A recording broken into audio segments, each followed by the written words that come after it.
Suna, as far as I know, is just chilling. You know what I mean? Like, so I don't know. It's a little weird to me, but. All right. Are you playable?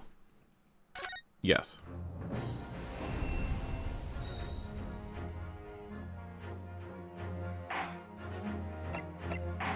I will say she's annoying, probably, to a lot of people.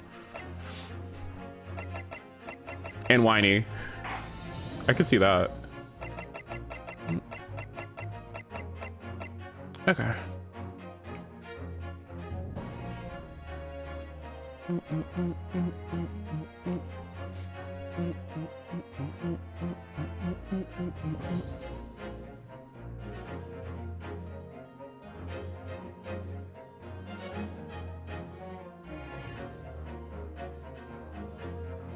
wow.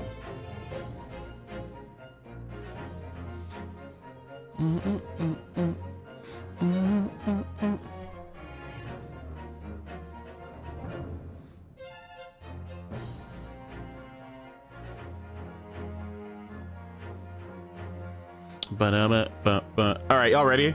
Okay. Let's get started. Where did I even leave off?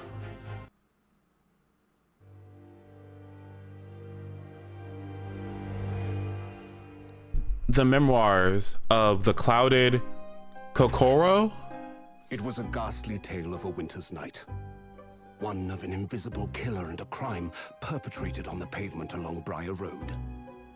As the victim lay at death's door, the mystery of just who had stabbed the young lady from behind had been resolved. But no sooner had my friend saved that Eastern Exchange student from his harrowing plight, than in the dim, flickering shadows of gaslight did a second bizarre crime rend the stillness of that very night.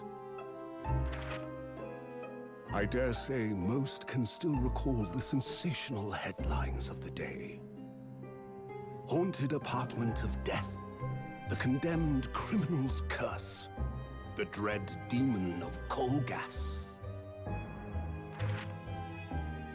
Yet, though the great detective had at once discerned the truth upon his arrival at the scene, it only proved to be the overture that announced the rising of the curtain on a most tragic play. Is this the person that briefly showed up in the other chapter? Please say yes. All right, so at around reset, I'm gonna switch. Where is the game? Here it is. My name is Ryunosuke Naruhodo. That's not an hour. Yeah, too bad. I'm a fledgling lawyer and just starting out on my journey. Oh my god, oh my god, oh my god, oh my god, oh my god.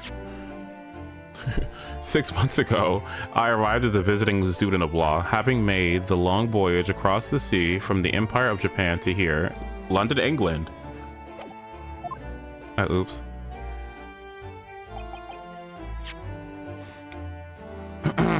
And on the way, and in quite an extraordinary circumstances, I made the acquaintance of a world-famous detective. Currently, I reside in the attic of the detective's own lodgings, from where I run my legal consultancy of sorts.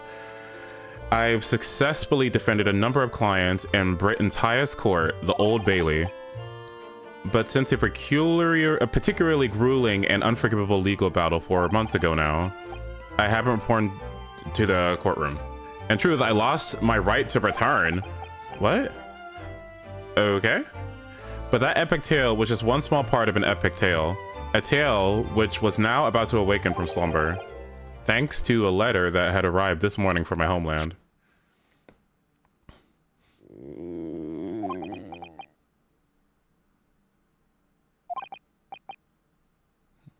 What a delicious smell wafting up the stairs. It must be nearly time for breakfast. I better go down to Mr. Sholmes' suite and say good morning to the detectives and his flatmate.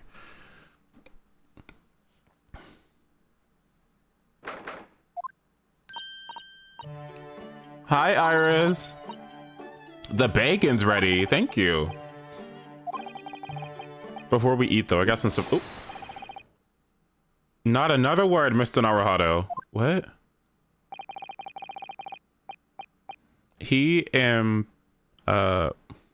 Barrick both got in trouble for letting that record play, among other things. Okay. This could be just a true. Wait.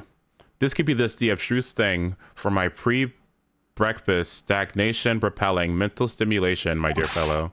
Morning to you too, Mr. Sholmes. Ah, yes, I see. So that's it. The truth is clear as day. My faculties of observation have revealed it yet again. What are you talking about? You, Mr. Naruhodo. You have this very morning met with a surprise. Well, is that not the case? Really, my dear fellow. It barely warrants explanation. Firstly, your hair is particularly unkempt, somewhat reminiscent of a bird's nest. Secondly, you have neglected to fasten the third button of your jacket. Clearly, when considered together, these two facts point to you having been flustered this morning. Can I talk now?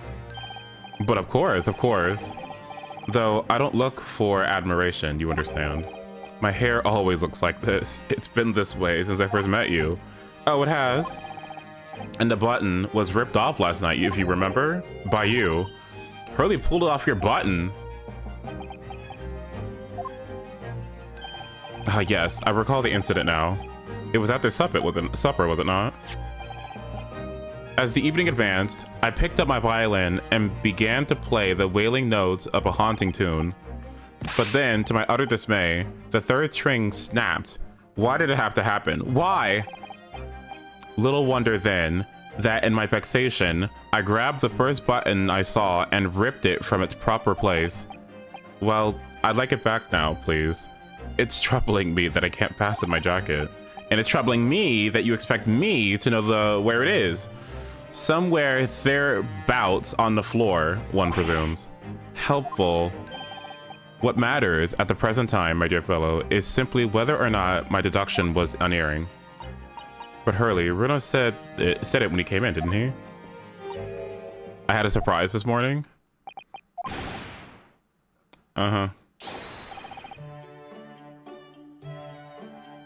The biggest reason for Naruhodo's suspension is that he admitted to using falsified evidence for his third court case. Oh, oops. That really is a surprise.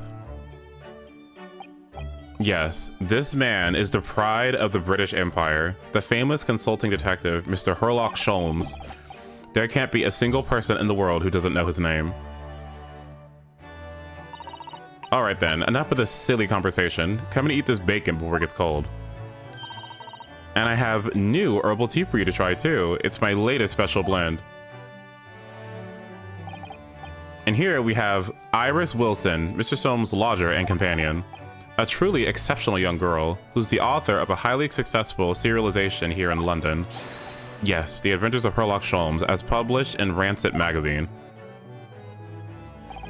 So, Mr. Naruhodo, won't you put us out of our misery?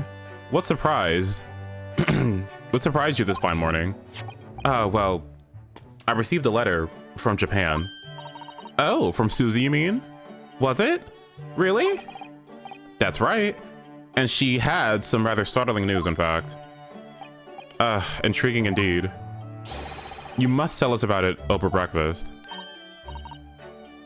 Oh yes, what fun.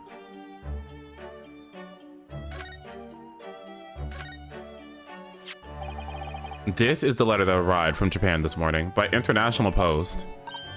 Oh, how lovely. Look at Susie's beautiful handwriting. I wish I could read it. And how is your judicial assistant faring, may I ask? She's very well, thank you. In fact, according to what she's written, she's actually appeared as a lawyer in the Japanese Supreme Court and won a case. Really? Oh, isn't she wonderful? A cut above your good self, my dear fellow. I've won cases too, you know. Apparently, Mr. Natsume appeared in the trial as a witness. Natsume. No, I don't recall that name. Of course you do. We helped the man twice. You know, in those 2 cases that took place on Briar Road 6 months ago. Ah, the mustache twitchy man. with the somewhat feline eyes and the mustache. He didn't have two mustaches, Hurley. Yes, who could forget those two cases? They made a very deep impression on me. Although I must confess, the details are a little hazy now. A very deep impression they made on you, clearly. So, what was the startling news penned by Miss Susato? Do you remember the case of the haunted lodgings, Mr. Sholmes? Yes, it's very interesting, you know. I don't feel entirely uncertain that a case of that nature did not occur. He's totally forgotten then. Anyway, in her letter, Miss Susato asked that we read over her case notes again and investigate further, though it took place half a year ago. For what purpose? Because something that Mr. Natsume said to her, apparently. He suggested that the real reason she was called back to Japan so suddenly might have something to do with the case of the haunted lodgings. Oh. On Mr. Natsume's return to Japan, Miss Susato's father questioned him about the case, she says, and something Mr. Natsume said appeared to trouble Professor Mikitoba, prompting him to send that telegram. Oh, that case, yes. It was very strange, wasn't it? Yes. And I had compiled the whole story into a nice, neat manuscript ready for publication, too. But then Hurley here was all funny about it, remember? He was very mean. That story must not be published, you said. Very mysteriously as well. Really? I said that? Are you sure? Do you perhaps know something about it as well, Mr. Sholmes? About why Ms. Susato was suddenly told 4 months ago that she had to return to Japan? What the fuck is that? Her what? Her repatriation. Repatriation. The return of somebody to their own country. The voluntary repatriation of refugees. The sending back of money to one's own country. The repatriation of profits for foreign investors. Repatriation, huh? Okay. Miss Susato's repatriation. It's been 4 months now since we've waved Susie off at Dover. It was such a shock, wasn't it? The way she suddenly just announced that she had gone back to Japan. Indeed it was, due to a telegram she received from her homeland, I believe. That's right, telling her to return urgently. Yes, because her father had passed away. No. It just said he was suffering from a high fever. The cause of which was unknown. He's not dead, but according to this letter, that news about her father's fever was just a ruse. A ruse? So Susie's daddy lied to her so she would make the voyage back home. Why would he do that? I have to admit, I have absolutely no idea, but she believes it almost certainly is related to the case of the haunted lodgings. Summoning her back to Japan so suddenly like that, I wonder what Miss Susato's father was hiding. Hurley, do you know what it's about? Oh.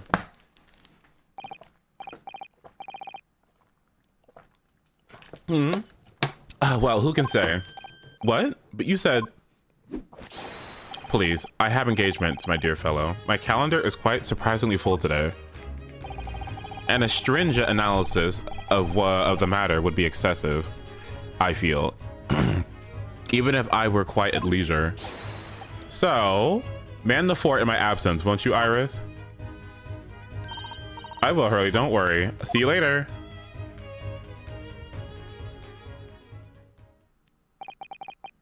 You scuttled off rather quickly there. I think perhaps Professor Mikitoba isn't the only person hiding something here. Soseki-san was involved in 2 cases, but only one of them was forbidden from being published. Of by all people, Mr. Sholmes. I found them at last. Iris, are they... The notes about the case? That's right. Susie and I compiled them together. The case of the haunted lodgings. Do you want to read them, Runo? Absolutely. Thank you, Iris. I have no idea what secrets could still be hiding in the shadows of this case, but perhaps if I read over the notes again, something might come to light. That's the spirit.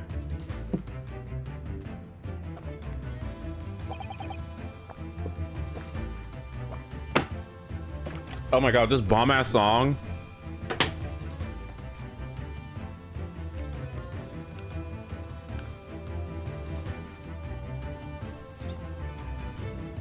And so, Iris and I decided to read over the case notes again and again together. What is this song?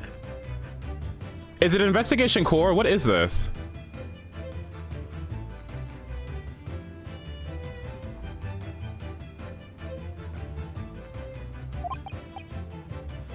Everything from what happened to our investigation and that fierce battle in court that followed.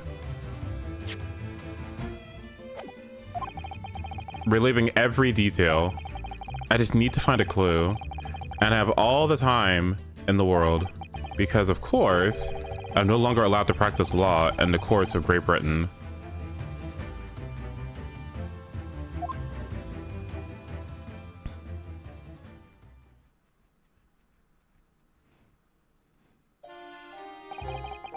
It was 6 months ago, a mysterious incident that unfolded on the wintry streets of London.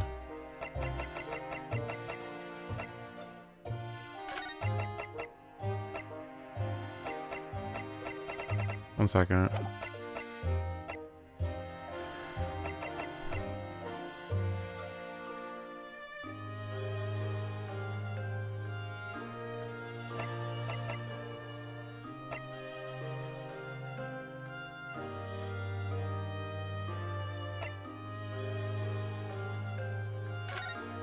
Screen flashes, subtitles, wait time.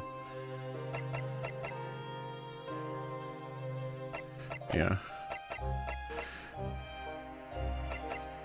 Okay, that's all I needed.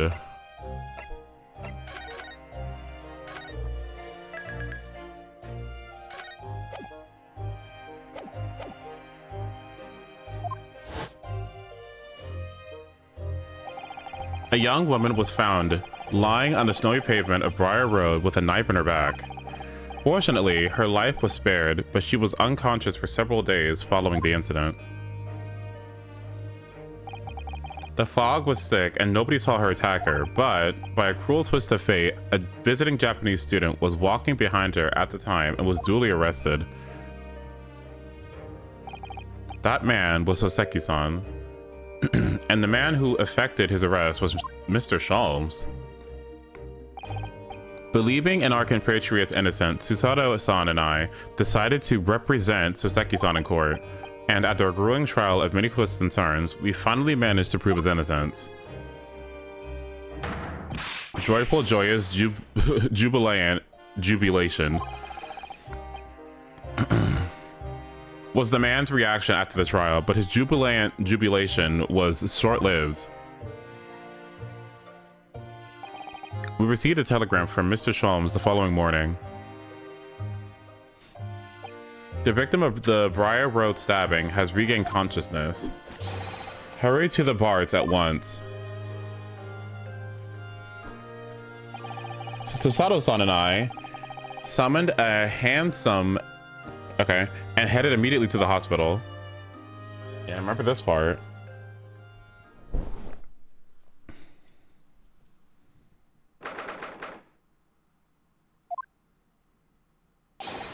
There you are, at last. Good morning, Mr. Sholmes. I think not. Oh? You're late. What on earth took you so long? Your telegram only arrived at 5 o'clock, Mr. Sholmes, and it's a 20-minute ride to the hospital. That's right, it's 5:05 now. I think we made very good time. The time is utterly irrelevant. The fact is, I've been waiting for what felt like an eternity. Ha! In point of fact, I myself was awoken at 4 this morning by a telegram boy. I'm feeling it was somewhat unjust that I alone have been roused at such an hour. I sent you one. Well, thanks for that. Anyway, you're here now. So the victim is over there. She only just regained consciousness. You should introduce yourselves, and I shall observe from here. So that was the lady who was found in the snow-covered pavement with a knife in her back. Her name is, yes, here we are, Miss Green.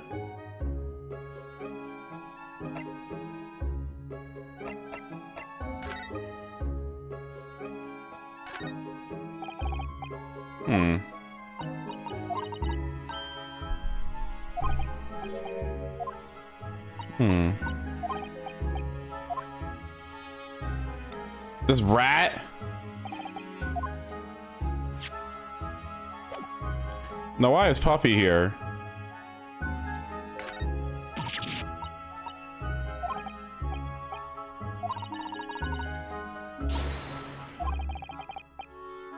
I mean, it is a very healthy looking rat.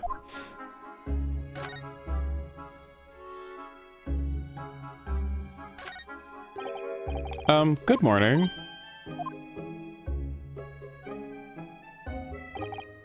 Hello, I am Norunosuke Naruhado from the Empire of Japan.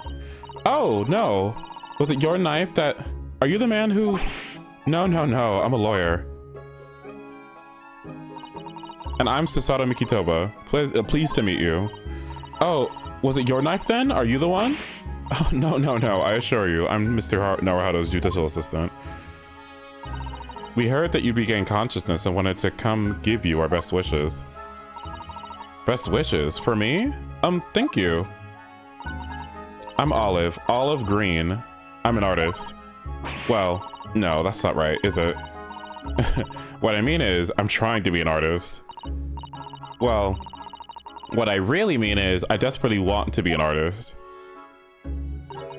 But the truth is, I don't have any talent. I know I don't. It's no wonder that I was stabbed in the back. I don't think that's related, actually. Gosh, this woman seems to bend over backwards just to put herself down. Seeing as we're here, we should ask her about what happened from her perspective, I suppose. Not until I look at this.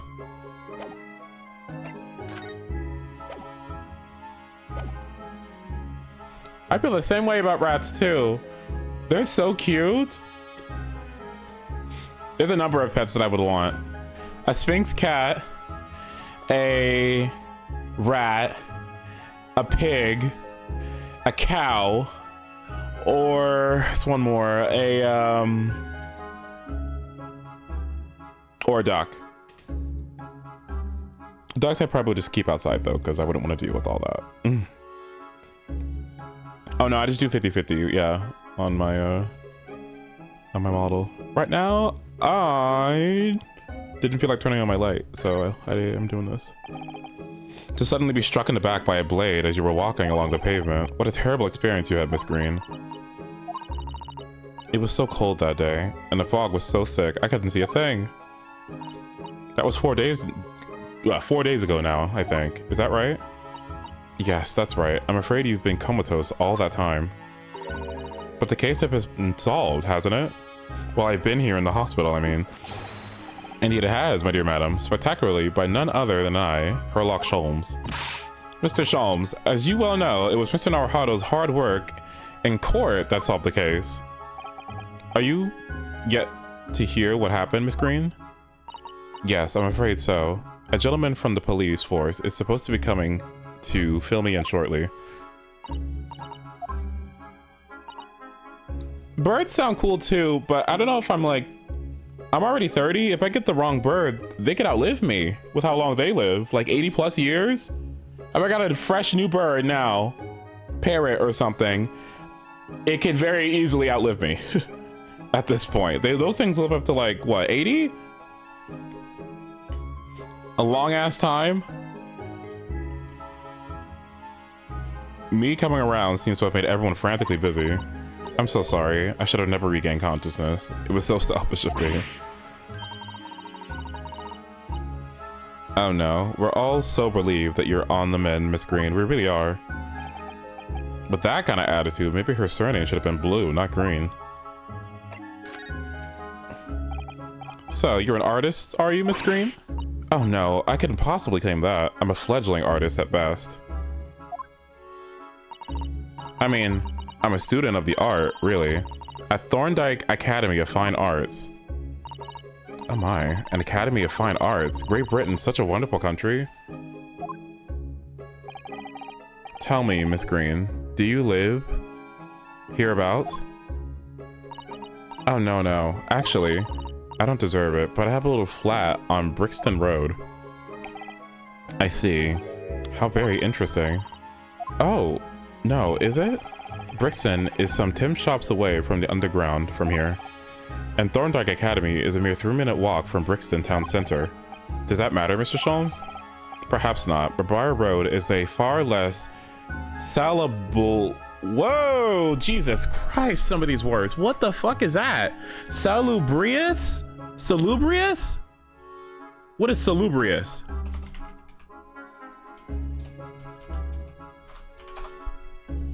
Salubrious. Salubrious is health-giving or healthy, of a place that's pleasant and not run down.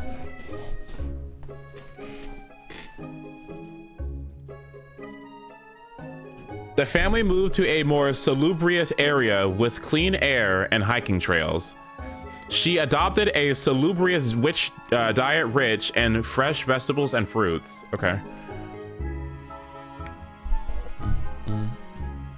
Anyway, perhaps not, but Briar Road is far less salubrious part of town by comparison, dwelt in by those of inferior means, including the maleficent Mr. Mustache.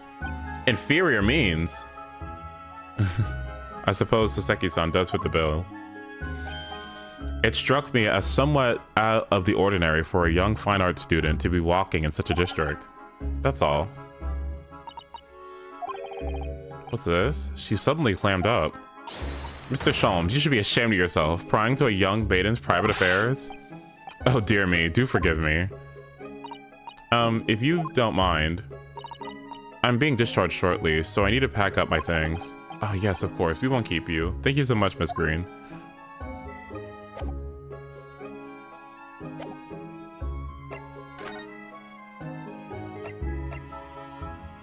Investigating.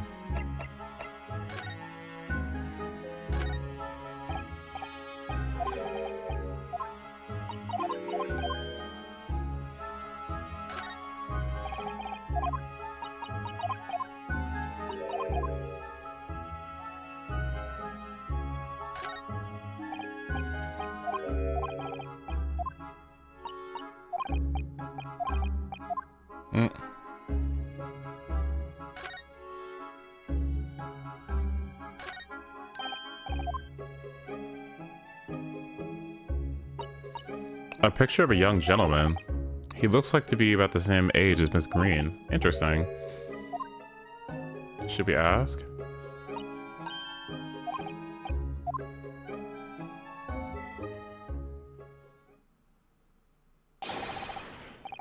Is there a Mr. Narrow Fodder here? A Mr. Narrow Fodder. Mr. Narrow Fodder. Okay. Well, if you're looking for Naruhodo, the lawyer, that's me, but... Mr. Naruhodo, good. This is for you. A message from Mr. Saucy Nutsmeg? Mr. Natsume sent a message to me.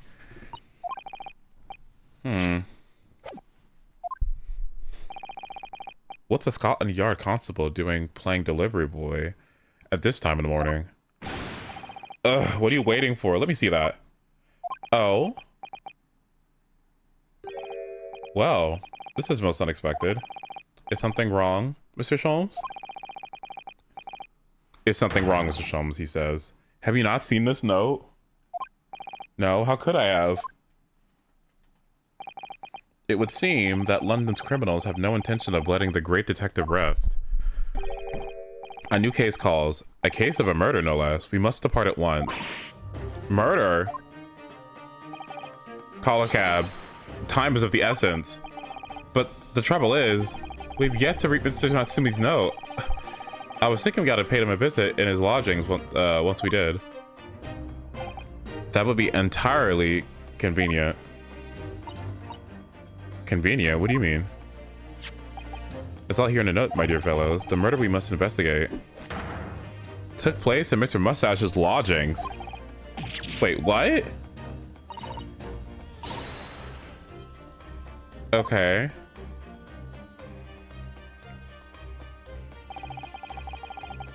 It was only yesterday that Soseki-san was in court, and we were dispelling doubts about his innocence.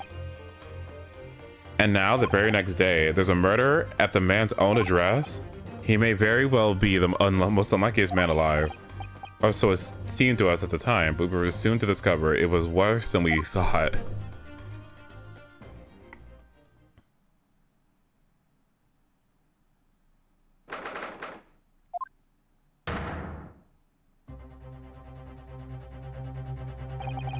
What on earth?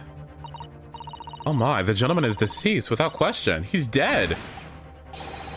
Locum student, Mr. Naruhito Esquire. Mr. Natsume. Oh, why? Why is this happening? Why to me? I only just got out of court yesterday. I was finally home after 2 days of misery. And then I wake up the next day to this? No early bird should catch the worm like this. Woeful worm without wiggle. I see you're in high spirits again this morning, Mr. Mustache. Not the horrible Herlock Sholmes. Shoo, shove off, show yourself the door. I never invited you. Mr. Sholmes came here with us. I'm quite sure he'll be able to help you, Mr. Natsume. I'm entirely at your disposal, Mr. Mustache. What can I do for you?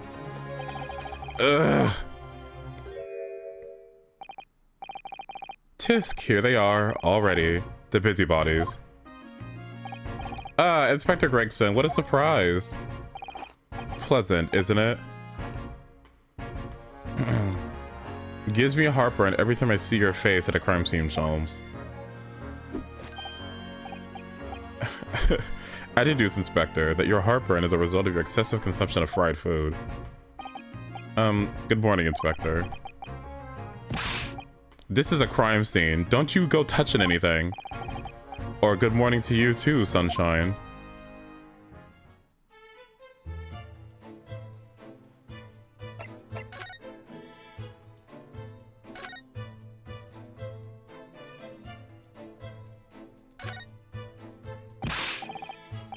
I said hands off, you're gonna mess up my crime scene.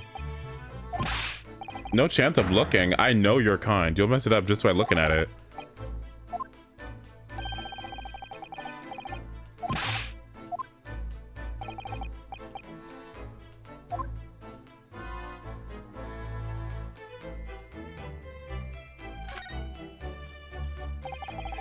What a terrible thing to have happened. It's only been 3 days since I was arrested for the incident on the pavement outside. And then, having finally regained my freedom, it starts happening all over again. Endless existence of excruciating experiences.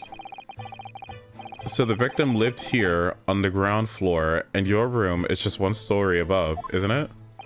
Yes, that's right. In a way, we were neighbors, I suppose. So, did you know the victim? Were you friends?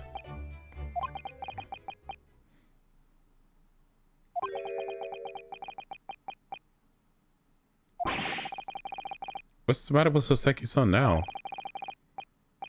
It was innocent. It was an innocent question enough, wasn't it? Why does he seem so shaken up by it?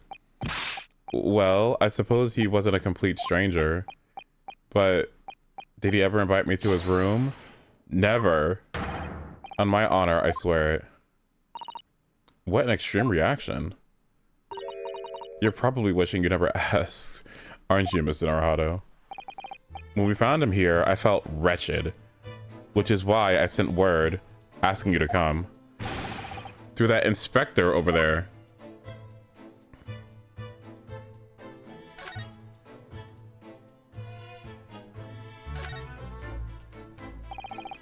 So, Inspector, what's the victim's name? Who was he? Mr. William Shamspear? William Shamspear? Breeds like budgies live like 15 to 25 years. Larger birds like the African gray parrot live like 40 to 60. Okay, wait, hold on. Get a bird now and keep it until I'm 45 to 55. Sure. As you can probably tell, he was an actor, a bit of a dead loss as it happens, or just dead. Mr. Shamsphere. It was the landlord, old Mr. Giradeb, and the other lodger, Mr. Atsume, who found him. The fella didn't rise at his usual hour, so Giradeb got worried and kicked down the door. But doesn't Mr. Giradeb have a bad leg? Yeah, you're right there. It was that jittery Japanese hunchback over there who actually did the kicking. Really? So Seki-san. The victim was pretty hard up, it seems. Even done some time inside for petty crimes. He had no money, no place to go, and no friends. His only acquaintances were people in this house. Miserable life and a miserable end to it. So what exactly is Mr. Natsume still doing here? He's not involved in any investigation, so shouldn't you have sent him away from the quarantine? Well, I'm not saying it's because the fella looks odd or anything, or that he acts suspicious, but I thought it would be prudent to take a statement from the cohabiter. You nearly said culprit there, didn't you? Oh dear. Mr. Natsume appears to be under suspicion again.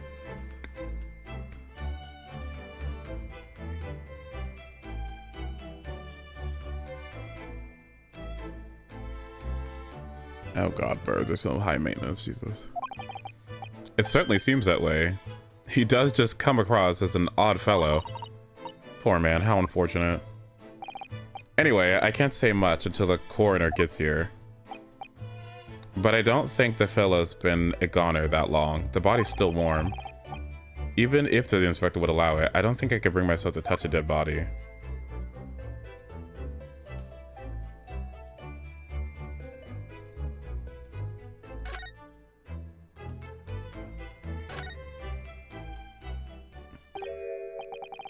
Mr. Sholmes, what are you doing? Ha, you only need observe to know it, my dear. Investigating naturally? There's nothing natural about that pose. Mr. Sholmes, have you made some miraculous discovery? Patience, my dear madam, patience. We've not been in this room for more than 5 minutes. So far, I've managed to deduce what actually happened. My goodness, but isn't everything we need? Isn't that everything we need to know, Mr. Sholmes? Now that you propose the idea, I believe one could see it that way. At the present time, I have managed to draw 2 incontrovertible conclusions. The first, that there was a physical struggle here last night in which the victim fought for his life. Oh? Mr. Natsume, what's wrong? Is it something that Mr. Sholmes said significant somehow? No, don't mind me. Forget I was here. And my second conclusion is that there was a poison lingering in the air here last night that passed the victim's lips. Nonsense. Alright, Mr. Natsume, why are you reacting so extremely to Mr. Sholmes' deductions? No, please. Pretend I'm not here. Invisible, ineffable, inscrutable, insignificant. Impossible to ignore. You must tell us everything, Mr. Sholmes. Spare no detail. But of course. Let the theatrical strategy before us be unraveled by my great deductions presented by your pleasure in 2 acts. We've heard some truly astounding great deductions from Mr. Sholmes in the past. No doubt this will be no exceptions. What miracles will unfold before our eyes this time?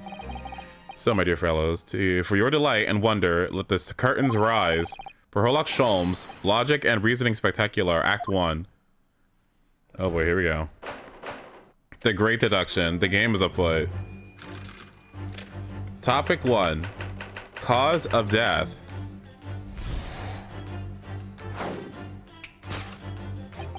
Careful observation of the victim reveals to us the events that transpired in this disconsolate room last night. Foam at the mouth, of the deceased clearly indicates the use of poison. Next to the victim, we notice a large dining plate, which contains, you will observe, 1/2 a sizable bar of soap. Meaningful? Indubitably. Why is this soap set so purposefully upon the dish?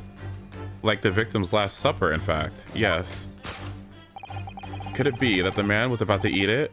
Of course, the fork reveals the answer. It appears that the young man's appetite was his undoing.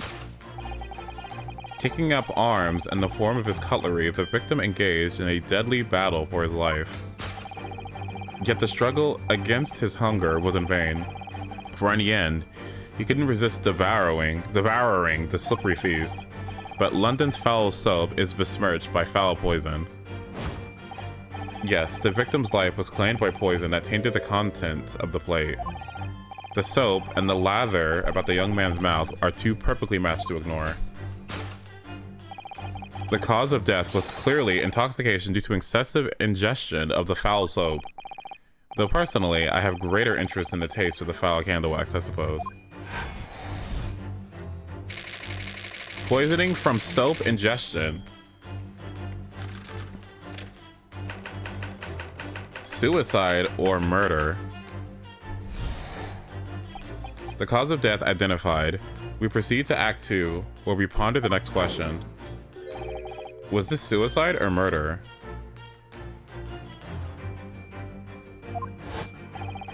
The audience will recall the death occurred during the victim's last supper. Did the man dine and die alone? The single teacup suggests the answer. To draw a conclusion on such meager evidence would be foolish, however, certainly. The careful criminal could have absconded with his own cup to cover his tracks. Well, allow me to lift the veil of doubt, my dear fellow. Indeed, what reveals the answer, of course, is the broken lock. Though forced open now, at the time of the incident, this door was locked. And the sole key was in the victim's pocket. In other words, how do you know that? Without touching the body. When the victim consumed the poison, he must have been alone. Alone with his inferior soap, from whence wafted an inferior scent. And with that acrid aroma lingering in the air, the victim met his end. In tragic solitude, we can take comfort only in the fact that his soul was well cleansed on its way to the hereafter. No possible perpetrator present. Thus concludes the final act of Herlock Sholmes' Great Deduction.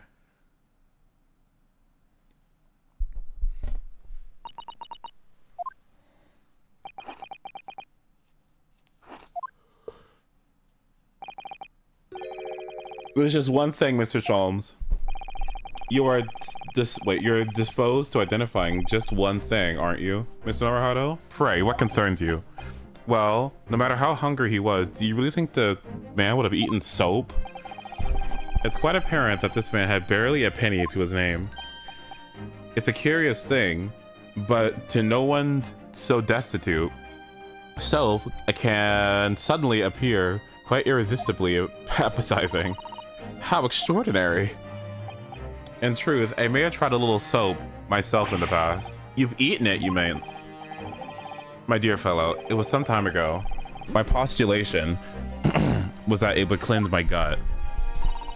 And did it? As I writhed in agony on the floor and spit the contents of my stomach, yes, I believe it did. The experience taught me a valuable lesson. Soap is quite poisonous. It has an unpleasant taste and leads to great discomfort. In summary, I cannot recommend it. Believe me, I wouldn't eat it, even if you did. There's something that troubles me as well, actually. Oh, what's that? It's Mr. Natsume. I couldn't help but noticing him shuddering and quivering out of the corner of my eye.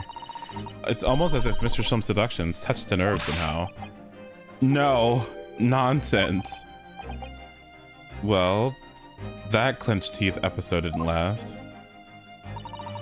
I think, judging by Satsume's reaction, the great detective's deduction may need some gentle corrections in order to reach the actual truth. Yes, Mr. Sholmes' observations and deductions are sometimes a little too sharp. He has a tendency to hit the nail on the side of the head and drive it in at an obtuse angle. When he does that, it falls to us to straighten things out. Alright then, let's see what we can do. Yes, we must pick out the key words in Mr. Sholmes' quite brilliant deductions and discreetly exchange them for something that makes a little more sense. If we could do that, I'm sure we'll arrive in what Mr. Sholmes was meant to say in the first place. In that case, are you ready for the second performance of the day? Once again, my dear fellows, for your continued delight and wonder, let the curtains rise for Herlock Sholmes, Logic and Reasoning Spectacular, Act 1. Course correction. Hold it, Mr. Sholmes. Oh, he can hold it. Sorry, what? Careful observation of the victim leads us to the events that transpired. Okay.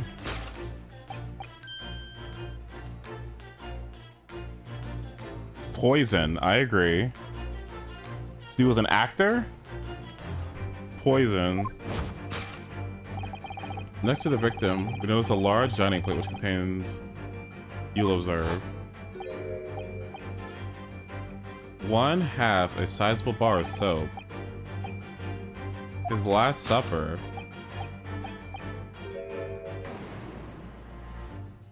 Why is he looking at me? You can't deny that a fork implies the man was eating something or about to eat something. Yes, that's true. If we were to decide to eat some soap, I'd prefer to use a fork than attempt it with chopsticks. And of course, half of the bar of soap is left on the plate.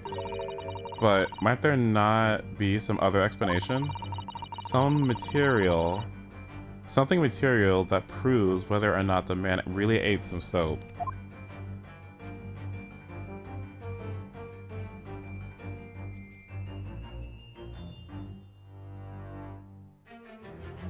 What's that?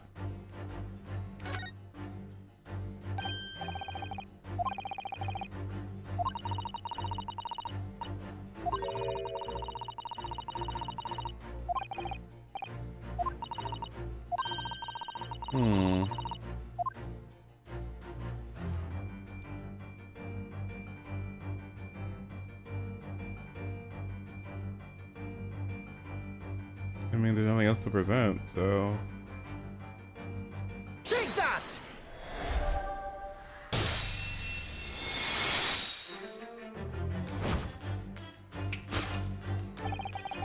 Could it be that the man was about to eat it? Of course.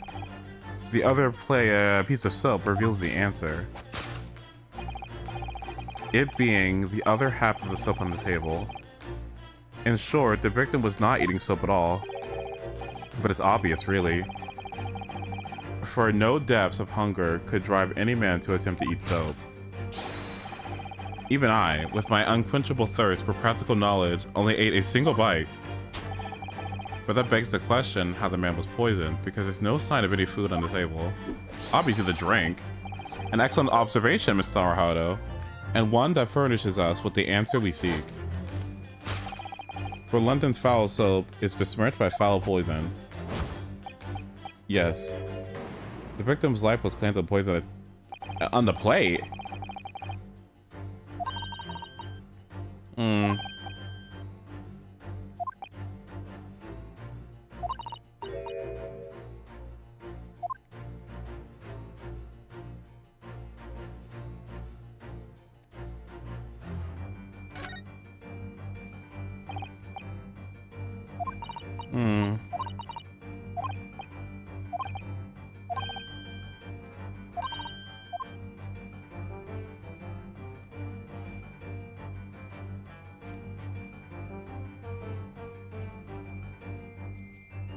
Why do you have a fork, dude?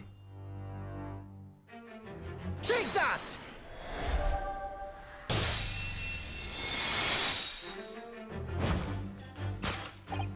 Yes, the victim's life was claimed by poison, tainted by the teacup. Indeed, cups have been the vessel of choice for practicing poisoners over the centuries. It would appear that this victim drank every last drop. There's no sign of any food anywhere in the room, which leads us to the immutable conclusion. The cause of death was clearly intoxication due to the ingestion of poison contained in this teacup.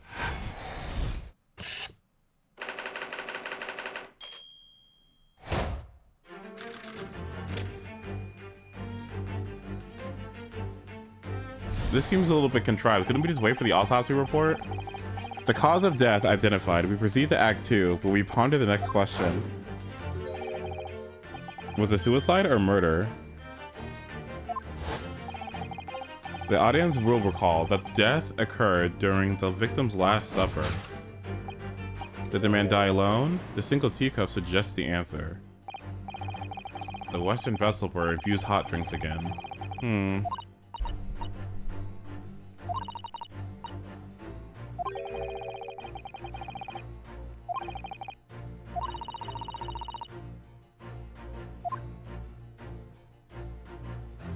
What shows that somebody else was present?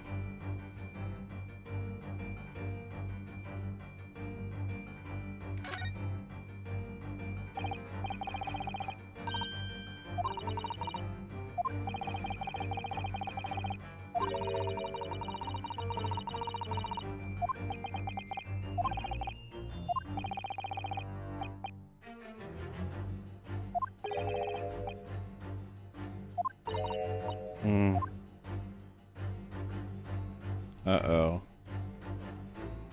Take that!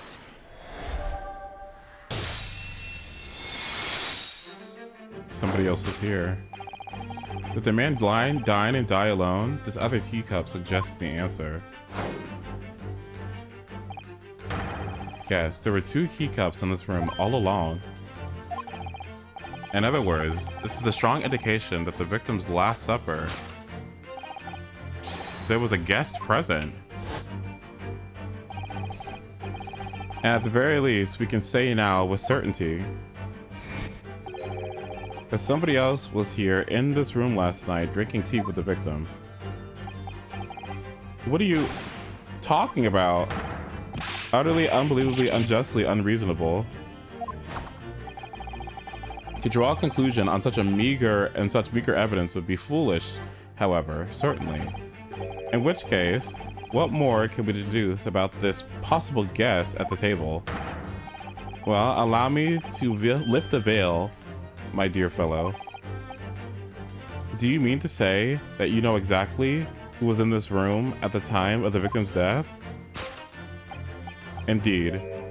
What reveals the answer is the broken lock. I'm not sure I like where this deduction is going now. Hi, Clarice. I'm afraid it's too late to go back to the Halcyon days of eating too much soap. But the identity of the guest who was in here last night when the victim passed away is something I have a very bad feeling about. Well, you can try to ignore your feelings, but we cannot ignore the truth, Mr. Naruhodo. No, I suppose not. It's time to look around again. What gives away the identity of last night's visitor to the room? Is there a book anywhere? Uh-huh.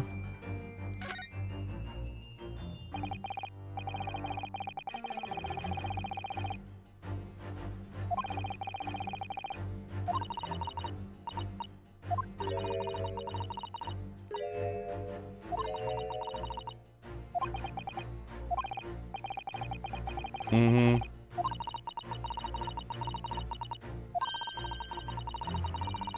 Mm-hmm. Mm-hmm.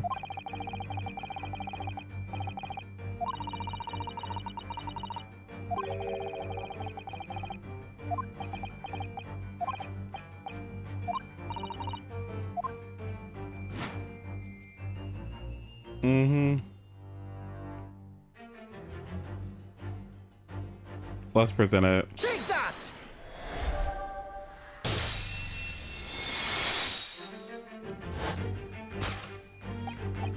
Indeed.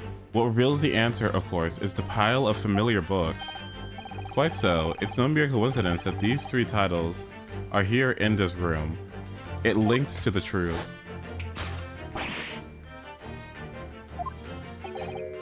Mr. Natsume, you purchased these few books 4 days ago at the secondhand bookshop. That's just coincidence. In that case, you will be able to bring the same 3 titles from your room. Will you not? This very moment. No, never. Non-negotiable. If you can't bring your own copies here, then it proves that these books are in fact yours.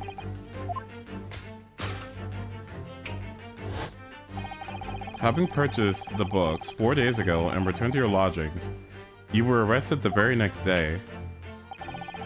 So you could conceivably have brought these books here on that evening, but you never mentioned that. In other words, you could have only brought these 3 books here into the victim's room.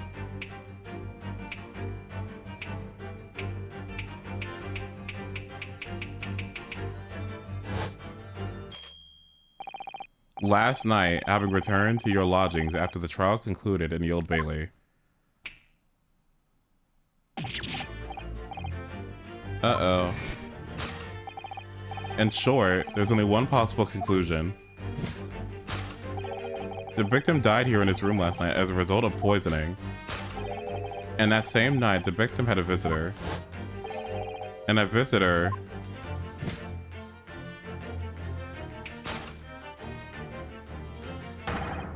was you, Soseki Natsume. Oh no. Thus concludes the final act of Herlock Sholmes' great deduction. Well, uh-oh.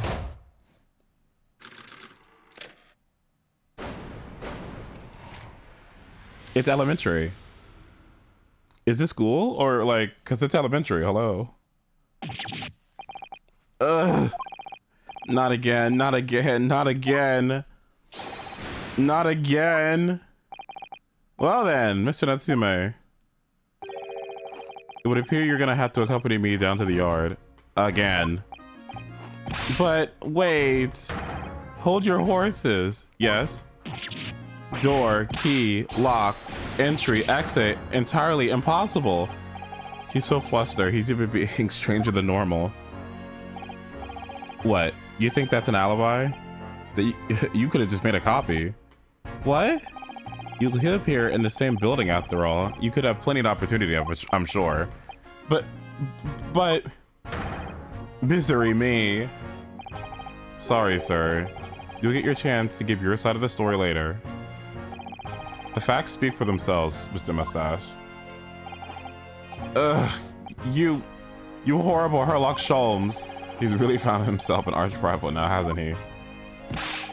Come on now, no dilly-dallying. Outside, there's a carriage waiting.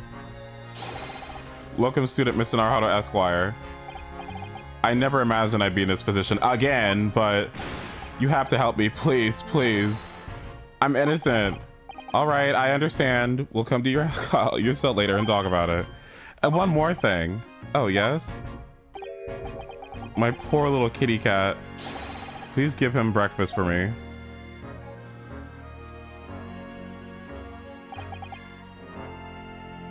And so, his evil curse still apparently unbroken. So Seki-san found himself once again the prime suspect of in a case of murder. Thanks to the incriminating deduction of the great detective.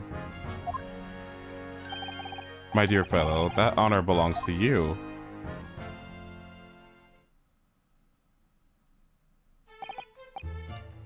Yep, this is a great stopping point.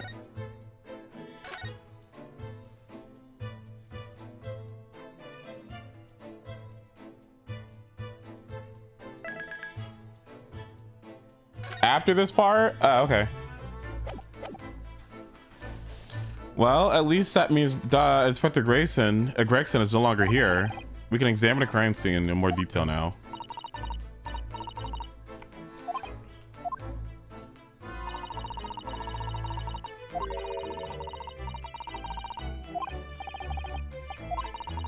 Hmm.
Hmm.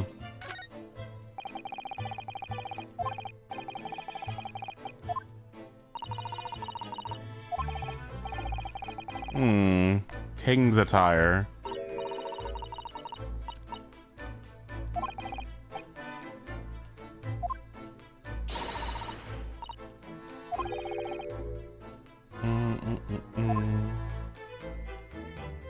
Hmm. What's this? Another disproportionately large machine. Okay. A gas meter. Residents pay for gas as they use it with coins. Hmm.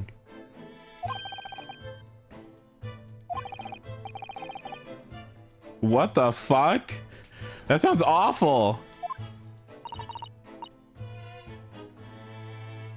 If you put a coin in here, that would buy you about 2 hours of gas for light and heating. What the fuck?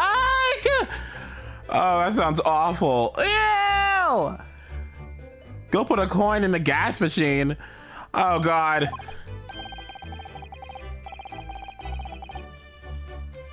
Oh, this sucks.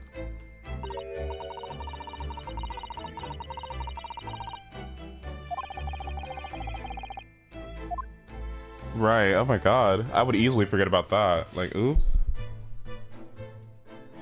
No windows.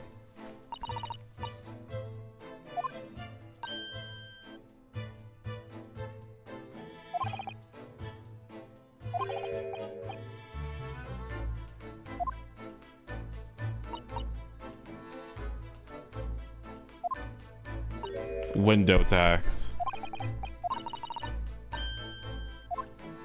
Oh.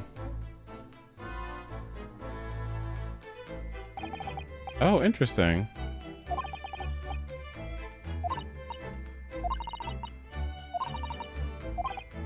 Soap?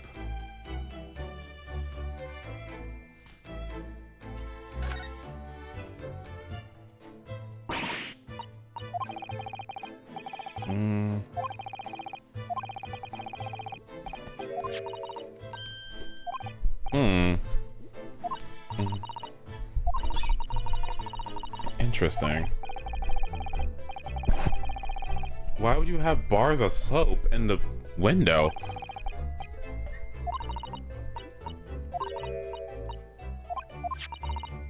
Oh, what's this?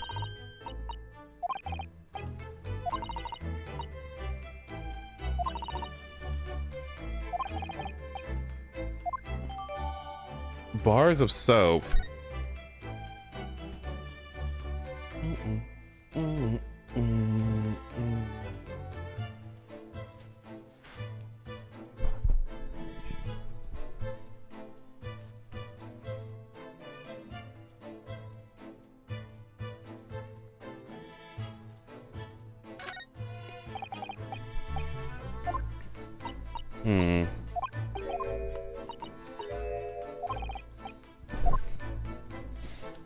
There was clothes back here. Bloomers.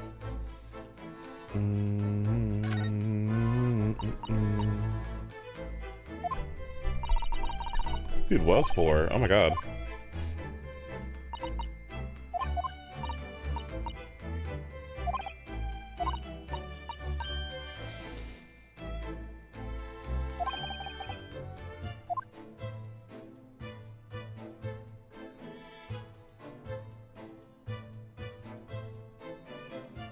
What is that? Part of an envelope. Hmm.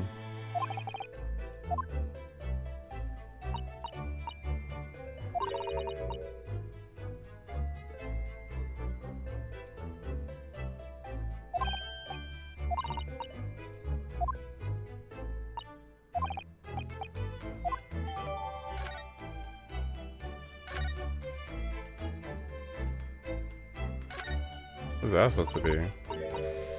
A makeshift stage, huh?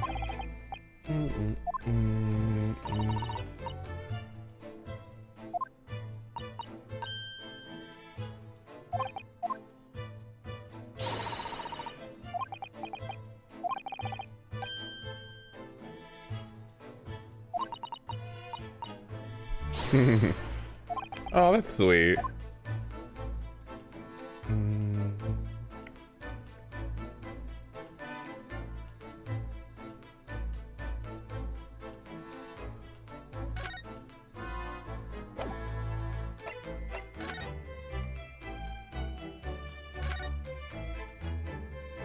Okay, I'm not seeing anything else here.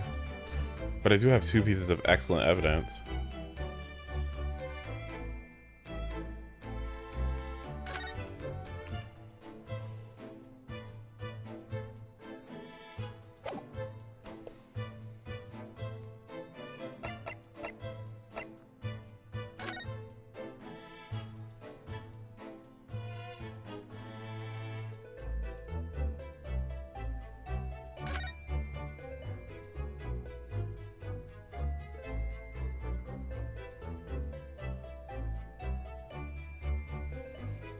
Hmm.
Okay, well, I think I'm good.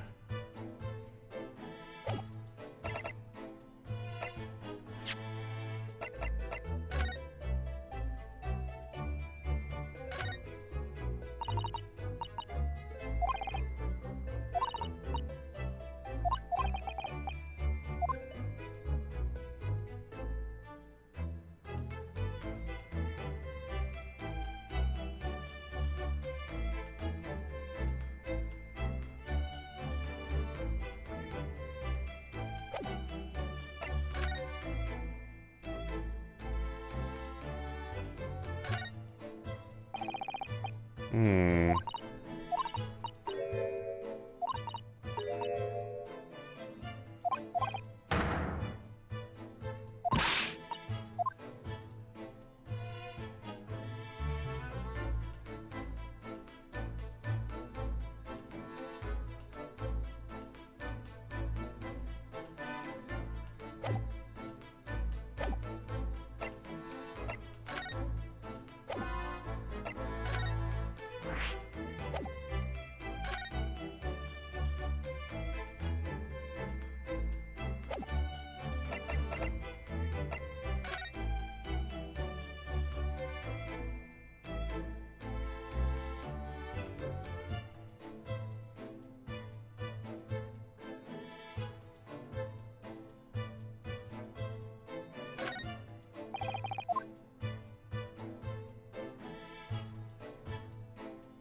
Who's the one to talk to?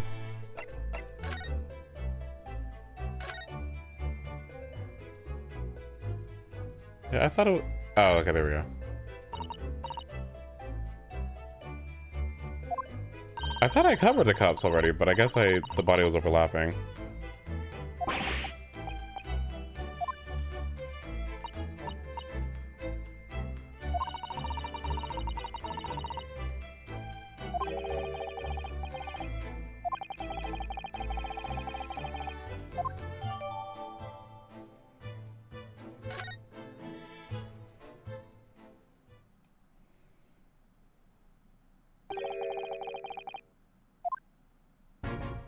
Hello.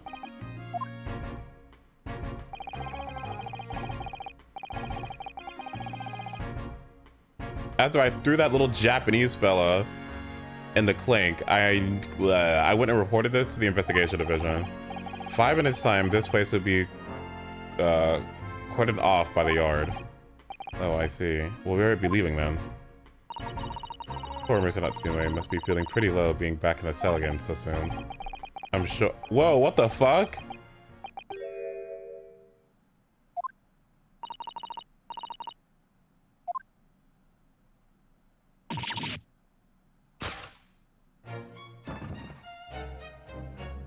Hello?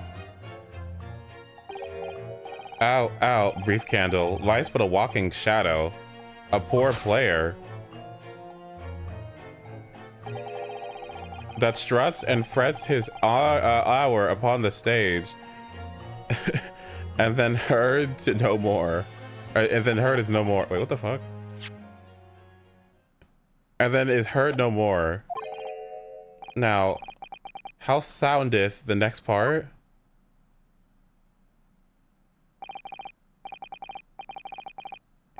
It is a tale told by an idiot, full of sound and fury, signifying nothing. Indeed, oh happy day.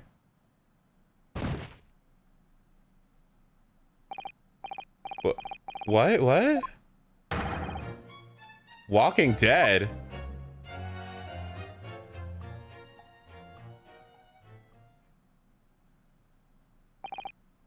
The fella isn't dead at all? What was that nonsense he was saying, though? I think, yes, it was from William Shakespeare's Macbeth. A soliloquy from Act 5, Scene 5. Shakespeare?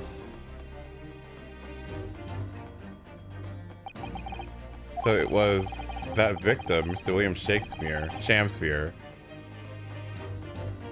that came back to life. If the man had indeed been poisoned, it transpired that it didn't kill him.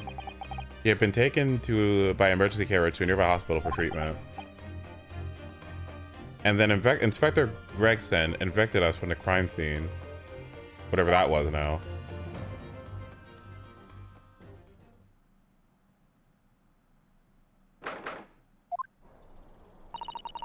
Whatever you think will happen now? Good question. What a strange situation for Mr. Natsume. Arrested for murder, but then the victim comes back to life. I think perhaps the victim was never dead in the first place. That is a great stopping point. Okay, bye. I'll come back to it later. Ooh, oh, jeez.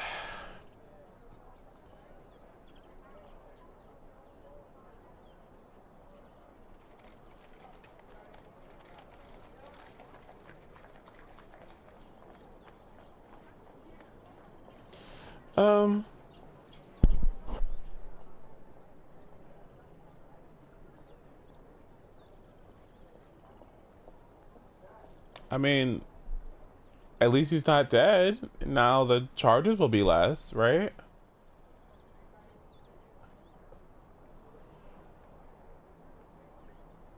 Oh, so that fucking dude. I saw him in the background.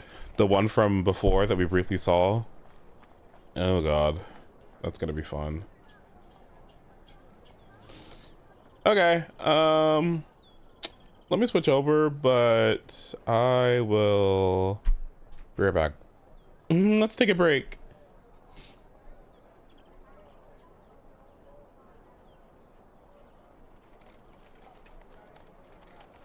Oh god, I forgot. I farmed artifacts. Or I found relics in Stalra when I should have been farming stupid Harmony books for Sparkle. How annoying. Ugh.